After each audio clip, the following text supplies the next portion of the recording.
manager reasonably could have concluded that the force was necessary or reasonable. So I would not challenge the finding. Are you making a motion? Or No, just leaving that's a it? point of Okay. discussion. And I guess two other things, maybe just because I'm talking. I appreciate that there was a debriefing, and I think that I would hope the debriefing would just include the extent of tasing, that maybe the last one, maybe there could have been more of a pause. I don't know. So it happened really quickly. I feel like the speed of it cuts both ways. And the other thing that's a little separate is that I appreciate the acknowledgement from the Bureau that it was the CRC. After all of the process, it was us who caught the last tase in the log, and that hadn't even been noticed before. I appreciate that acknowledgement. It concerns me a little bit that it got to that point before anybody realized that there was an additional tasing that occurred that wasn't anywhere in the record.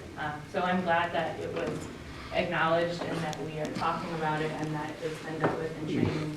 I hope that we'll continue to look that closely.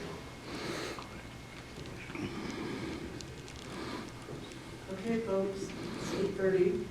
Do we have a motion on the floor? Well, I move to, what would the motion be, sustain the finding, not challenge? To confirm the finding. I move to confirm the finding for the reasons that stated. I second. Okay, starting at that end, Ms. Ford. I disagree with the motion. I'm not in support of the motion. I think that I'm just not comfortable with the exonerated, with debriefing, because I think that initially the entire episode, it just seems like it was just unnecessary. It was, I think that there are just so many different ways it can be handled, and it's like, yes, we're looking at it, now, and we weren't in the moment. However, there were some concerns, because I am concerned that someone had a possible mental episode, that this was not even acknowledged. That is a concern of mine. And then to count upon it with a use of the tasing, like it could have went all the way wrong. Yes, you don't know he has epilepsy, but you don't know if anyone has epilepsy. You don't know, anyone is having some sort of attack, and I feel like we have to split second judgment, and, officers have a very tough job, but we also have to consider someone whose safety who's being compromised when there's an interaction that's not going well. Someone throwing quarters out of their pockets by the bicycle, like, yes, it might be annoying, but I don't know if it rises to the level of taser. I just don't feel comfortable with that. And then the fact that the taser fully in the last common round, we said the first taser was okay, that last one, it wasn't. So I don't think that it's reasonable to find that, well, that last one, I'm just gonna take more, I can't do more. So I just wouldn't agree. I vote to agree with exonerated with debriefing based on the reasons that Ms. Collins gave. I vote for my motion based on my previous statements. I think for me, this is one of those moments where I think it's important to highlight our standard of review, because I respect what you're saying, Ms. Ford, and I feel like it is a really tough situation in a lot of ways. I think it's an instance that definitely escalated very quickly. And I think what's hard is our standard of review is, can a reasonable person, and that reasonable person being the argument manager, come to this finding? And when I read through the policy and the directives as stated with the evidence, I do think that he could come to a finding that this was within the Bureau's policy and procedure. If our standard of review is different, that would certainly impact my vote, but I think within this, I would need to also vote exonerated with debriefing. And again, what Ms. Donnigan say in regards to adding to the debriefing?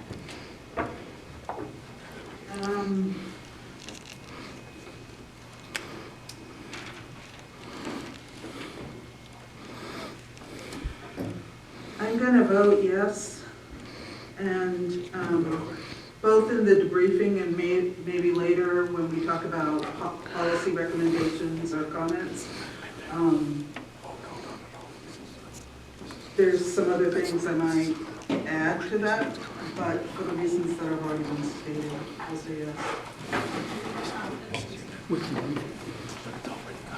I think this was a very traumatic event for the appellant, and I think it's a traumatic event in the community. And I agree with Ms. Ford that it could have gone a lot worse.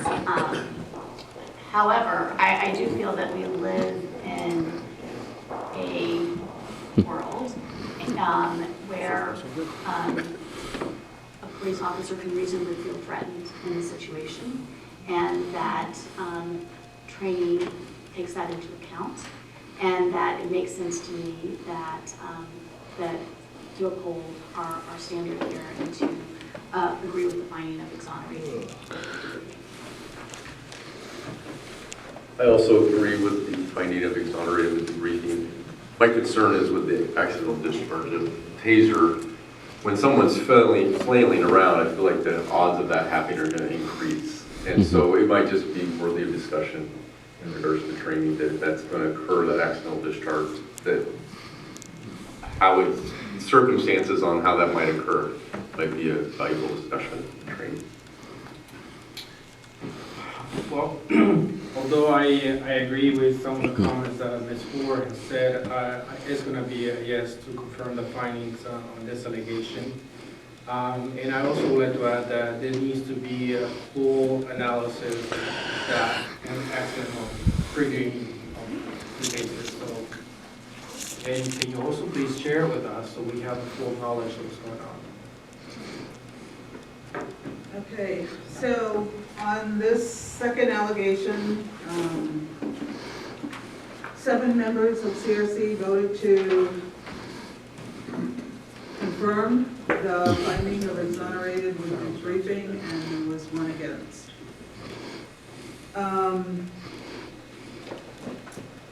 So the next steps.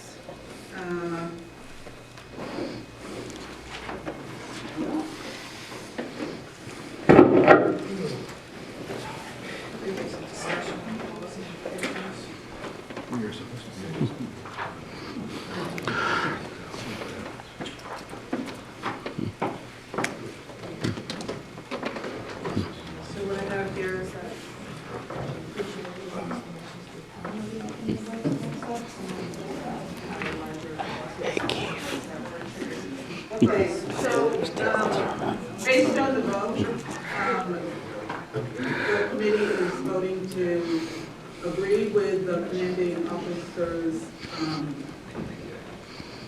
findings, which were exonerated and debriefed. So I believe that closes the case. Yes, and I would add that Mr. Rivera simply asked to hear the content of the debriefing that the Bureau had, or just to have that shared out for the committee if possible. That was, What is the plan for the debriefing? No. oh, sorry, I don't mean to put words in So your mouth. CRC says that it's all right to accidentally discharge a weapon into someone. Accidental deployment, Yes. to educate us on that once they do come back to court. So that's a follow-up recommendation you would make? Yes. Okay. So to clarify, you all have challenged allegation number 1 added the debriefing. Yes. So that will be presented to the chief and the work clear, correct? Yes. Thank you. I'm sorry. Right. So if we challenge, the challenge will be sent to the chief. If the Bureau does not accept our recommendation, then would have a conference hearing with the Bureau, and you will receive advance notice of that.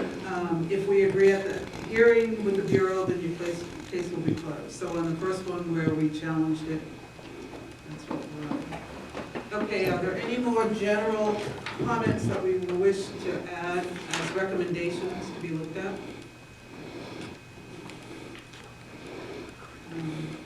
I mean, other members have already talked about it, but I think it's ongoing, but the use of de-escalation techniques and really being cautious before engaging or escalating the situation, I think is really important.